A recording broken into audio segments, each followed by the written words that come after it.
तो hello everyone, आज हमारे साथ है विशाल। तो विशाल आईआईटी दिल्ली से है। तो आज की इंटरव्यू बहुत इंपॉर्टेंट होने वाली है, बहुत ज्यादा मोटिवेशन होने वाली है, जहाँ पे विशाल अपनी जर्नी को शेयर करेगा, किस तरीके से प्रिपरेशन किया। आईआईटी दिल्ली के बारे में भी बहुत कुछ तुम लोगों को जानने को मिलेगा। आईआईटी जैम की प्रिपरेशन जो कर रहे हैं, तो सारे बच्चों के लिए बहुत ज्यादा इंस्पिरेशन होने वाली है आज की इस सेशन। तो वेलकम विशाल, कैसे हो? बढ़िया सर, थैंक यू सर। सबसे पहले तो इनवाइट करने के लिए। आप कैसे हो सर? अरे मैं तो बढ़िया हूँ। तो विशाल, अपने बारे में थोड़े बताओ। तुम कहाँ से हो, तुम्हारे एकेडमिक जर्नी के बारे में। हाँ, तो सबसे पहले मेरा नाम विशाल है और मैं यहीं दिल्ली एनसीआर गाजियाबाद से हूँ। एंड मैंने अपना जो ग्रेजुएशन है वो दिल्ली यूनिवर्सिटी से किया है। करंटली मैं आईआईटी दिल्ली से एमएससी केमिस्ट्री कर रहा हूँ। और अभी ये मेरा 4th सेमेस्टर स्टार्ट होने वाला है जनवरी से। अरे बढ़िया है। तो फोर्थ सेमेस्टर स्टार्ट होने वाला है, तो मतलब प्लेसमेंट सेल भी स्टार्ट हो चुका है। हाँ, फर्स्ट फेज कंप्लीट हो गया है, सेकंड फेज जैन से स्टार्ट होगा। तो अभी तुम्हारा प्लेसमेंट तुम्हें मिल चुका है अभी तक? हाँ, मतलब लकीली मेरे को इस फर्स्ट फेज में मेरे को प्लेसमेंट मिल गया है। और बाकी अरे बहुत सेकंड फेज में भी देखते हैं क्या होता है। बहुत बढ़िया, बहुत बढ़िया, सही है। तो ये आईआईटी की खासियत होता है, जो प्री प्लेसमेंट जो होता है, तो हम्म। बहुत जल्दी हो जाते हैं। तो तुम प्लेसमेंट ही उठाओगे या पीएचडी में जाओगे, ऐसे कुछ सोचा है अभी तक? सर अभी मतलब फिक्स नहीं है, 50-50 है। बट ऐसा नहीं है कि मेरे को प्लेस एट मतलब ये आईटी में आपको पता ही है मोस्टली प्लेसमेंट एड टेक में ही होता है। तो ऐसा नहीं है कि मेरे को पढ़ाने में इंटरेस्ट नहीं है। तो मेरा दोनों में इंटरेस्ट है, पीएचडी में भी और इसमें भी। तो अभी देखते हैं, अभी तो एक सेमेस्टर और है। अगर कहीं पीएचडी का अच्छा ऑप्शन मिलेगा तो उसको भी मैं साथ में लेके चलूंगा। बट हाँ, ऐसा मैं प्लेसमेंट से काफी खुश हूँ। अरे बहुत बढ़िया। तो कितने बच्चों की प्लेसमेंट हुआ अभी करेंटली फर्स्ट फेज में? सर क्लास में अराउंड 10 से 12 लोगों का तो आराम से हो गया है प्लेसमेंट कहीं ना कहीं। मेजोरिटी का क्या पल्ला ज्यादा देखा जाता है, मतलब प्लेसमेंट की तरफ या पीएचडी की तरफ? मेजोरिटी तो सर जैसे लास्ट ईयर भी थे हमारे 10 से 12, अगर मैं मतलब सही गैस कर रहा हूँ तो 10 से 12 लोग बाहर पीएचडी के लिए गए थे। लास्ट ईयर उतना प्लेसमेंट अच्छा नहीं था। कुछ लोगों ने इंडिया में पीएचडी ज्वाइन करी और जैसे बताया 10 से 12 लोग बाहर पीएचडी के लिए गए थे। कुछ ने आउट ऑफ कैंपस प्लेसमेंट लिया, इन कैंपस भी थोड़ा बहुत हुआ था।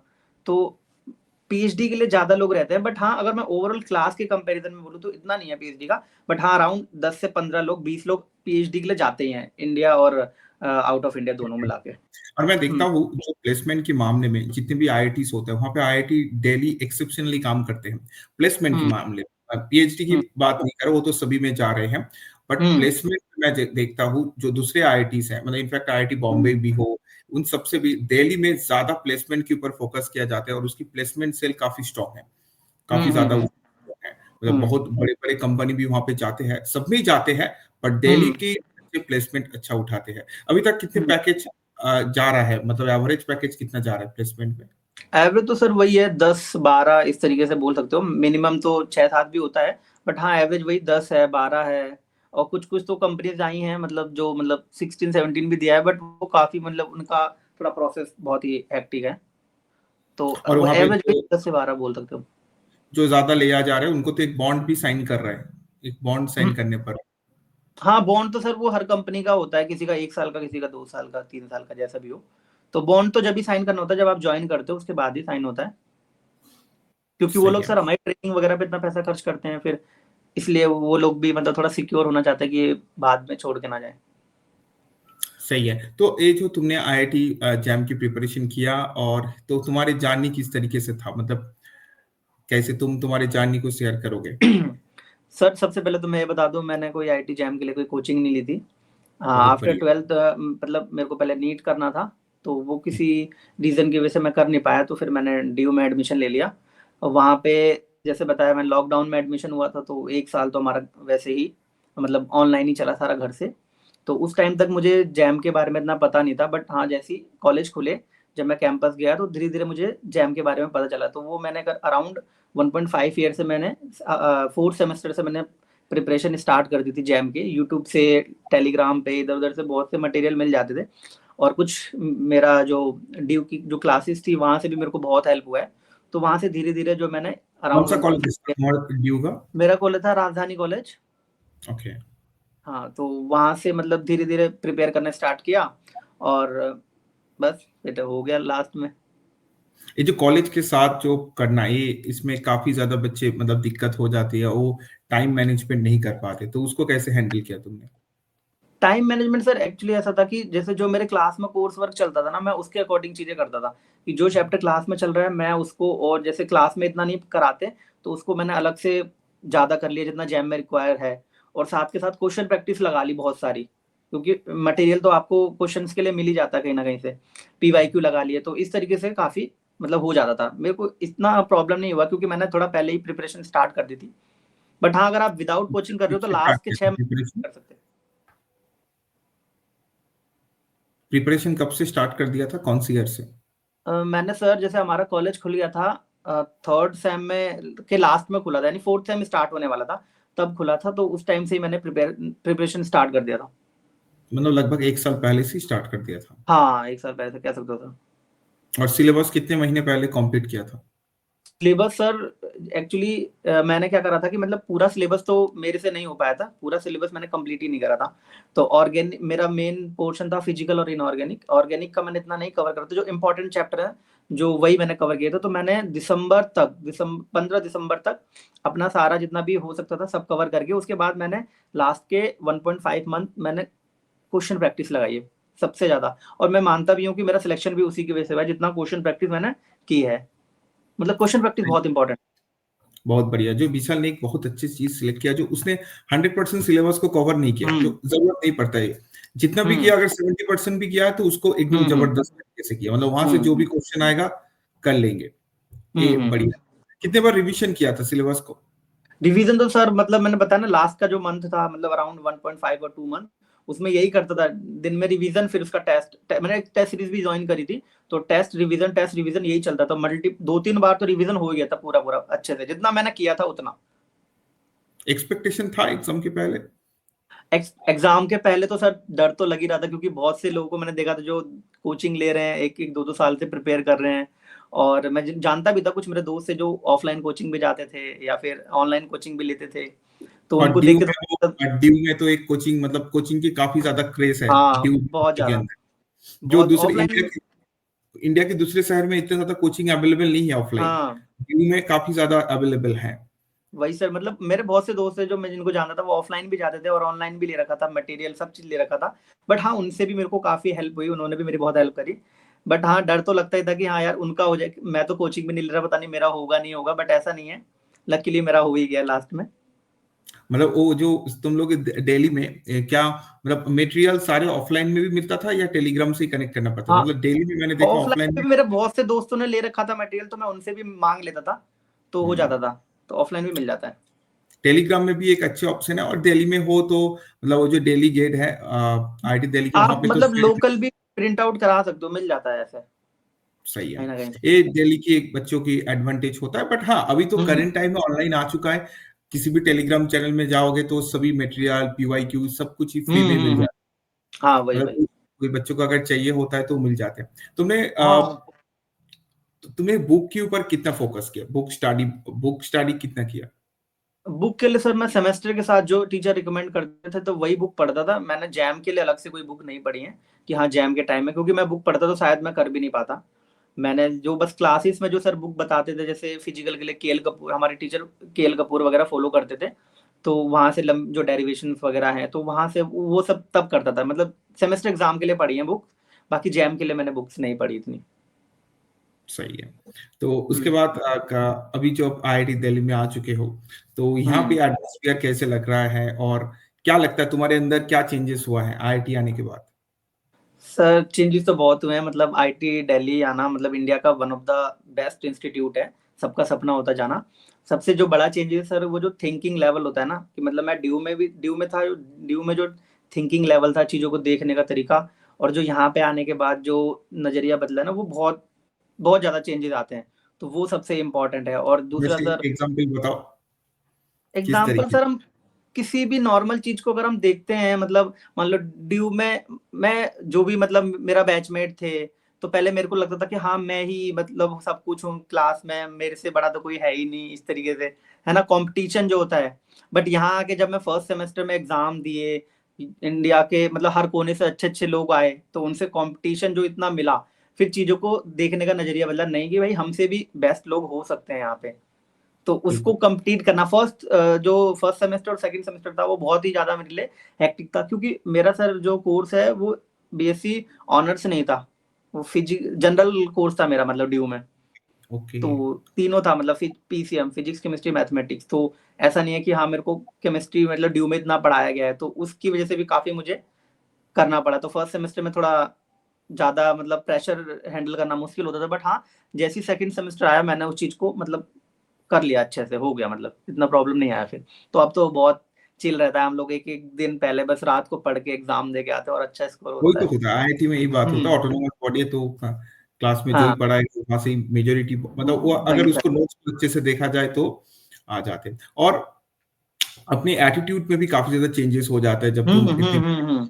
जो, चलो मतलब पहले जो लगता था जी मैं कर पाऊंगा या नहीं कर पाऊंगा, नहीं एक कर सेल्फ, पाऊंगा, हाँ। बट अभी करेंटली होता नहीं, मैं अगर यहाँ तक आ चुका हूँ तो इसको तो जरूर कर पाऊंगा। वही वही सर, वही सर। ये कॉन्फिडेंस बहुत ज्यादा आती है, बहुत ज्यादा हम्म। आती है। और मुझे लगता है आईआईटी की जो मेंटरशिप है या आईआईटी यही तुम्हें सिखाते हैं, जो तुम कुछ चाहो तो कुछ भी कर सकते हो, सर चाहो तो वही, कुछ। यहाँ पे सीनियर्स भी बहुत हेल्प करते हैं, मतलब सीनियर से भी बहुत कुछ सीखने को मिलता है। क्योंकि ड्यू में सर था कि इतना सीनियर का कोई रोल नहीं था हमारा, मतलब हम ड्यू में थे, हम अपने सीनियर से इतना कनेक्टेड ही नहीं थे, किसी सीनियर को नहीं जानते थे। बट यहाँ पे आने के बाद मतलब जो सीनियर्स का सपोर्ट भी रहा है, मतलब मैं मेरे अपने सुपर सीनियर के साथ भी कनेक्शन बहुत अच्छे हैं। तो बहुत वो लोग भी बढ़िया। बहुत ज्यादा मोटिवेट और सपोर्ट करते हैं और गाइड करते हैं हर टाइम पे। और लैब में तो हमेशा जो पीएचडी स्कॉलर है, पोस्ट डॉक स्कॉलर है, हाँ उनसे तो सर, लैब का तो हमेशा अलग ही माहौल रहता है। रिसर्च रिसर्च रिलेटेड हमेशा बात होते ही रहते हैं जब भी जाते हैं, और वो हमेशा हम्म। मतलब मोटिवेट करते हैं, ये बहुत बढ़िया है। तो तुम्हें अभी तक पीएचडी के बारे में डिसीजन नहीं लिया, पीएचडी चाहोगे या नहीं चाहोगे? 50-50 है सर, मतलब मैं कह नहीं सकता, दोनों है, हाँ। सही है। अच्छा तुम एक मुझे बात बताओ, जो आईआईटी जैम के लिए जो बच्चे प्रिपरेशन ले रहा है, या वो हम्म। बिगिनर स्टेज में है या वो थोड़ा आगे है, उसको कौन सी पॉइंट के ऊपर फोकस करना चाहिए जिससे वो आराम से एग्जाम क्रैक कर पाए? सबसे पहले तो सर जैसे तीन केमिस्ट्री के तीन पोर्शन है, फिजिकल, ऑर्गेनिक और इनऑर्गेनिक। अगर मतलब कोई जो भी प्रिपेयर कर रहा है, सबसे पहले तो कोई भी दो पोर्शन को बहुत अच्छे से करे हो। मतलब एक अगर छूट भी रहा है तो कोई बड़ी बात नहीं है, छोड़ दो, कोई दिक्कत नहीं है। तो दो पोर्शन पे बहुत अच्छे से फोकस करे। दूसरा सर, जितनी ज्यादा हो सके क्वेश्चन प्रैक्टिस करे। मेरे को लगता है सबसे इंपॉर्टेंट होता है वो जैम के लिए क्वेश्चन प्रैक्टिस है। जितनी ज्यादा, अगर कोई टेस्ट सीरीज ले, मैं तो कहता हूँ लास्ट के टाइम में टेस्ट सीरीज ले लेनी चाहिए, और जितने ज्यादा टेस्ट दे सको उतना बेस्ट रहेगा। वो सबसे इंपॉर्टेंट है, क्वेश्चन प्रैक्टिस। और आईआईटी जैम की करंट टाइम में तुमने भी पेपर दिया, लास्ट 3-4 साल से पेपर में काफी ज्यादा चेंजेस देखा जा रही है, गेट लेवल के, गेट से डायरेक्ट क्वेश्चन उठा के दे रहा। हाँ, पीवाईक्यू वगैरह मैंने भी मतलब सुना, मतलब देखा है कि हाँ जो गेट के पीवाईक्यू है वो डायरेक्ट आ जाते हैं मतलब जैम में। तो डायरेक्ट। अब धीरे धीरे जैम का लेवल भी थोड़ा थोड़ा बढ़ा रहे हैं वो लोग। बिल्कुल बिल्कुल बिल्कुल, और हम्म। कंपटीशन टफ हो रहा है, मतलब पहले कंपटीशन हर साल टफ बढ़ता ही जा रहा है। बहुत ज्यादा, पहले क्या होता था, कुछ ही शहर से था ना जैम की प्रिपरेशन लेता था, या तो दिल्ली हो गया या कोलकाता, जयपुर, कानपुर, ऐसे कुछ ही शहर था जहाँ पे ऑफलाइन कोचिंग था, हम्म। वहाँ के बच्चे ही देता था, मतलब आज से 4-5 साल पहले और उतना क्रेज नहीं था। बट करंट टाइम में इतना ज्यादा ऑनलाइन में आ चुका है, यूट्यूब आ चुका है, टेलीग्राम हम्म। आ चुका है, बच्चे को जान रहा है, तो कंपटीशन काफी ज्यादा इंक्रीज हो चुका है। गेट में भी सिमिलरली काफी कंपटीशन बढ़ चुका है। हाँ सर, मतलब जब से तुम्हें ऑनलाइन वाला ऑनलाइन कोचिंग आया तो बहुत ज्यादा हो गया अब तो, मतलब अवेयरनेस बहुत ज्यादा हो गई अब तो। एग्जैक्टली, जेई नीट का तो पहले भी था कंपटीशन, चलो वहां पे तो हम्म। कोई बात नहीं, बट हम्म। जैम में उतना इनफैक्ट अभी भी मुझे लगता है कंपटीशन और भी इंक्रीज करेगा। बच्चों को अभी भी पता नहीं है, जो एकदम छोटे शहर है ना, उनको अभी भी पता नहीं है, प्रॉपर गाइडेंस नहीं मिल रहा है। तुम दिल्ली से हम्म। हो तो तुम्हें एकदम पहले से ही पता चल जाता था, क्योंकि दिल्ली में एक माहौल है, बहुत ज्यादा माहौल है। बट हम्म। छोटे शहर में तुम नॉर्थ ईस्ट चले जाओ, हाँ झारखंड, मध्य प्रदेश, यहाँ पे अभी भी उतना क्रेज नहीं है, तो इंक्रीज सर, करेगा। इसके लिए मतलब इस बार जैसे जैम जो है आईटी दिल्ली कंडक्ट करवा रहा है ना, तो इसके लिए यस। मतलब हमारे डिपार्टमेंट के जो प्रोफेसर्स हैं उन्होंने एक मतलब टीम भी बनाई थी बच्चों की, जो मतलब बाहर गई थी दूसरे जो ऐसे कॉलेज हैं जहाँ पे मतलब बच्चों को ये फैसिलिटीज नहीं है, उनको अवेयर करने के लिए इस एग्जाम के लिए। तो आईटी दिल्ली भी काफी अच्छा इस बार कर रहा है, ताकि बढ़िया लोग है। ज्यादा से ज्यादा अवेयर कहाँ हो पे सके। गए थे? कौन सी मतलब स्टेट में? सर एक्चुअली मैं तो गया नहीं था, मेरी क्लास के कुछ लोग गए थे। तो आई थिंक वो यूपी के कुछ बहुत पुराने, मतलब यूपी हरियाणा के कुछ जिले थे, वहां पे गए थे वो लोग, जो मतलब गवर्नमेंट स्कूल हैं जो बहुत मतलब इलाके, पिछड़े इलाके हैं, उस तरफ गए थे। बहुत बढ़िया काम कर हम्म। रहा है, आई थिंक यही चाहिए। और आईआईटी हम्म। हमेशा मोटिवेट करता है बच्चों को, जो तुम लोग आओ, जैसे तुमने अभी बात बताया, जैसे तुमने नीट के लिए तैयारी किया था, ठीक है, हाँ। नीट के लिए सर मैंने हाँ कोई बताओ। ड्रॉप नहीं लिया था नीट के लिए, 12th के साथ ही तैयारी करा था। बट मैंने फर्स्ट मतलब अपीयरिंग में एग्जाम वो दिया था, तो उसमें मेरा इतना अच्छा स्कोर नहीं था, अराउंड 400 समथिंग था उस टाइम पे। तो फिर मतलब प्राइवेट कॉलेज मिल जाता लेकिन गवर्नमेंट नहीं मिलता। फिर मैंने जो है ड्यू में एडमिशन ले लिया, फिर ड्यू में मिल गया तो मैंने ड्यू में एडमिशन ले लिया और उसके थ्रू फिर। तो तुमने एक नीट में तुम्हें एक फेलियर मिला, तुमने कॉन्टिन्यूअसली हम्म सोचा चलो मूव ऑन करते हैं हम। उसके बाद तुम हम्म वापस आईआईटी दिल्ली मिल चुका है, ठीक है, वापस तुम हम्म आईआईटी आ चुके हो और तुम यहाँ से भी प्लेसमेंट तुम्हें मिल रहा है। तो यही इंपॉर्टेंस है जीवन में। काफी बच्चों को लगता हम्म है सब कुछ वो जेई नीट वहां पे ही है, यहाँ पे कुछ नहीं है। बट हम्म कंपटीशन यहाँ पे इतना कम है, इतना हाँ कंपटीशन कम है। मतलब कोई बच्चा अगर पढ़ेगा ना अपने फील्ड में तो उसको जरूर सक्सेस मिल जाएगा। तो मुझे बताओ, ये बार या हमारे डीआरडी इन सब में जब साइंटिस्ट लेवल में भी एग्जाम होता है, हम्म बहुत कम बच्चे अपेयर करते हैं, 3,000 4,000 बच्चे अपेयर करते हैं। हाँ सर ये तो है ही।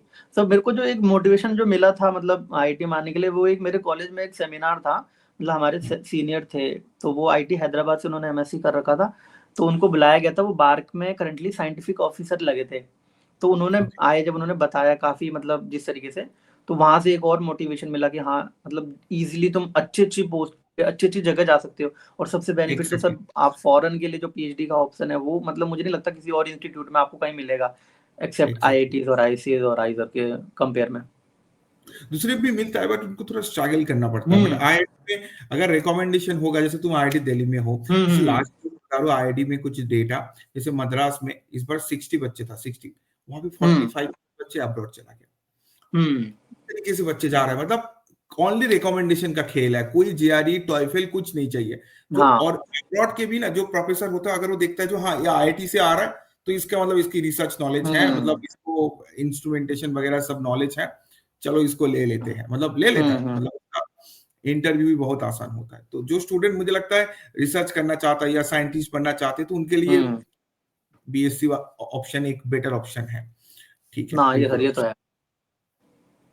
चलो सही है। तो विशाल, तुम अभी आईआईटी में हो, तो कैंपस लाइफ में तुम्हारे एक जो डेली रूटीन है ये मुझे बताओ, सुबह से एकदम रात सर तक मैं कैसे। पहले फर्स्ट सेमेस्टर का बताता हूँ, फर्स्ट सेमेस्टर से और अभी क्या चेंजेस आए हैं वो पूरा बताऊंगा। मतलब फर्स्ट अच्छा। सेमेस्टर में तो क्या था सर, जब हम पहले आए थे तो सुबह 8 बजे से क्लासेस होती थी, तो 7 बजे उठ के अपना नाश्ता वगैरह करके 8 बजे क्लासेस के लिए चले जाना। फिर 8 से हमारा सर सबसे अच्छी बात ये मतलब हमारे डिपार्टमेंट की हमारी सारी क्लासेस 12 बजे खत्म हो जाती हैं, मैक्सिमम 12 बजे यस। तक क्लासेस होती हैं। लगातार सारी क्लासेस होती हैं, तो 8 से 12 हमारी क्लासेस खत्म, जितनी भी 2 या 3 4 जितनी भी क्लासेस होती हैं, मैक्सिमम 4 होती थी, मिनिमम 2। तो उसके बाद सर हमें 12 से 1 हमारा लंच का टाइम होता है, तो हम वापस अपने मैस में आते हैं, लंच करते हैं। फिर उसमें क्या होता था कि हफ्ते वीक में 2 दिन हमारी लैब्स होती थी, क्योंकि जो फर्स्ट सेमेस्टर और सेकंड सेमेस्टर होता है उसमें दो दो लैब होती हैं हर सेमेस्टर में, तो वो अल्टरनेटिंग डेज पे होती हैं। जैसे आज मेरी लैब है तो फिर दूसरे दिन दूसरे किसी बैच की होगी, हमारा 65 का बैच है तो 4 ग्रुप बना देते हैं वो लोग, तो एक दिन में 2 ग्रुप की लैब होती हैं। तो 12 के बाद 1 बजे से फिर हम लोग लैब जाते थे, फिर शाम को 5 या 6 बजे लैब से आए, उसके बाद वही अपना थोड़ा बहुत मतलब अपना रेस्ट कर लिया, सो लिया जो भी है, फिर शाम को अपना थोड़ा बहुत घूम लिया, फिर खाना वाना खा के अपना दोस्तों के साथ थोड़ा बहुत हैंग आउट कर लिया कैंपस में। देन उसके बाद फिर वही अपना जो भी क्लास में पढ़ाया है या क्या फिर कहते हो लैब तुम वर्क है। कैंपस में क्या करते हो? हैंग आउट सर मतलब कैंपस मेरे को तो लगता है सर दिन से ज्यादा रात में घूमने में मजा आता है कैंपस में, मतलब कहाँ पे कैंपस घूमते हो उसमें कैंपस बेसिकली? के अंदर ही सर कैंटीन्स हैं, दोस्तों के कैंटीन। साथ इधर उधर जाना। और कैंपस के बाहर भी बहुत से हम्म। मतलब हौज खास है, तो इधर मतलब बहुत सारे स्पॉट्स हैं, उधर भी जा सकते हैं घूमने के लिए। रात में इंडिया गेट निकल लेते हैं दोस्तों के साथ घूमने, कुतुब मीनार है, इधर घूमने चले जाते हैं। तो मेरे को तो रात में ज्यादा अच्छा लगता है, मतलब दोस्तों के साथ घूमना। तो यही चलता था फर्स्ट सेमेस्टर में, इतना हम घूमते नहीं थे, क्योंकि वो होता ना एक आईटी में आए हो तो भाई पढ़ना है खूब, हाँ स्टार्टिंग है। में वही लगा रहता था, बस पूरा इसी में पूरा दिन चला जाता था। फिर सेकंड सेम आया, सेकंड सेम भी लगभग ये हुआ। अब थर्ड सेम आया तो सर अब तो ये होता है हम लोग 4 4 5 5 बजे मॉर्निंग में सोते हैं पूरे रात में, मतलब अभी ठंड है तो अभी रात में कल भी हम ऐसे ही पूरे रात घूम रहे थे कैंपस में इधर उधर, क्योंकि अभी पूरा खाली है, कोई है नहीं। तो हम्म। घूमना, चाय पीना और दोस्तों के साथ खाना पीना, मतलब ऐसे लगा रहता है। तो सुबह 4 बजे 5 बजे कैंपस सो रहे लगभग हैं। पूरा रात ही खुला रहता है। हाँ पूरी रात, हम्म। मतलब कोई वो नहीं है, कभी भी आओ जाओ कहीं भी जाओ। अभी सेकेंड सेमेस्टर में तुम लोग का मतलब जो हॉस्टल है वो चेंज हो चुका है या सेम हॉस्टल ही है? नहीं सर हॉस्टल सेम रहता है, रूम चेंज होता है। जैसे हमारे मेरे हॉस्टल का क्या था, फर्स्ट सेम में ट्रिपल थे और कुछ हॉस्टल में डबल थे मेरे जो बाकी बैचमेट्स हैं। तो हमारा ट्रिपल था, बट बाद में क्या हुआ, हमें सेकंड सेम में सिंगल मिल गया, सेकंड सेम के बाद 1 साल मतलब आपको डबल या ट्रिपल में रहना पड़ेगा, उसके बाद सिंगल मिल जाता है, सिंगल रूम। एक्चुअली पहले सेमेस्टर को थोड़ा ज्यादा देता है, क्योंकि बहुत बच्चे आते हैं ना, वो प्रेशर को नहीं ले पाते हैं, वो मेंटली डिप्रेस हो जाते हैं।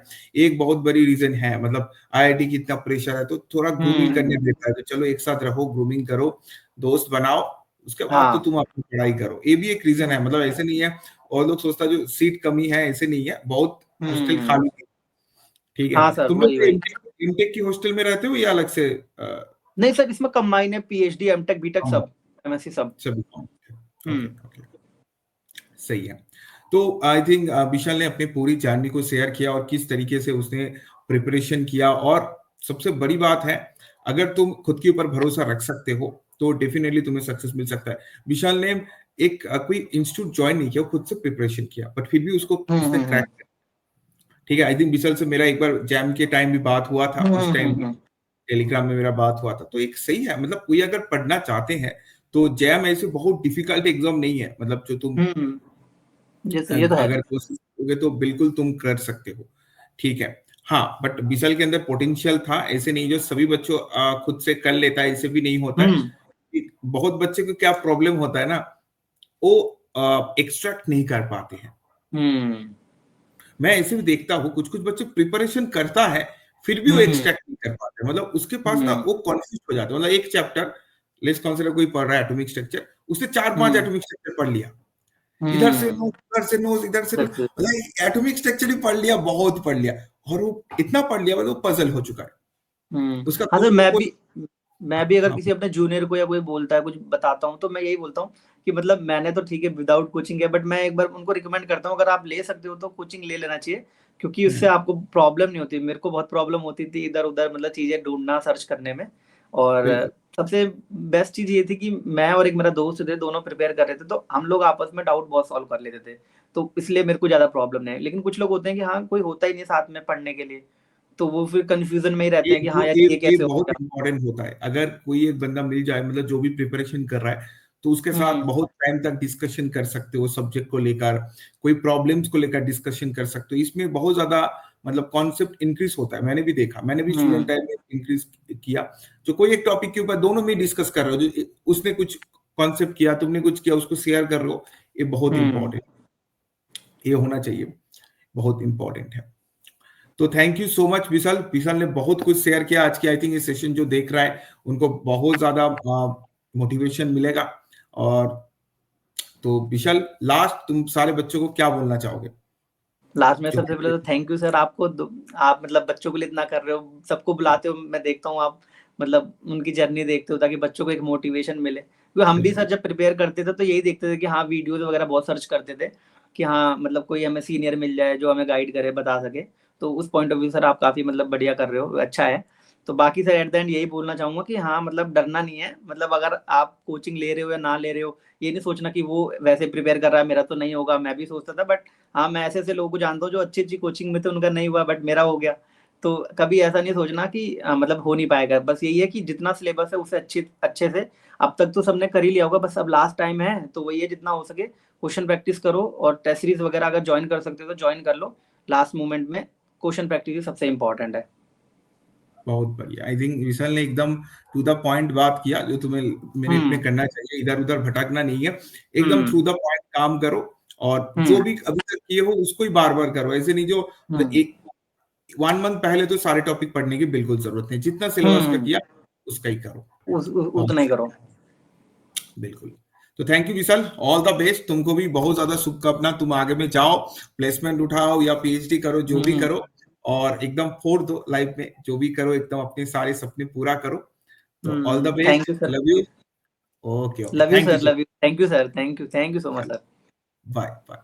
Bye sir.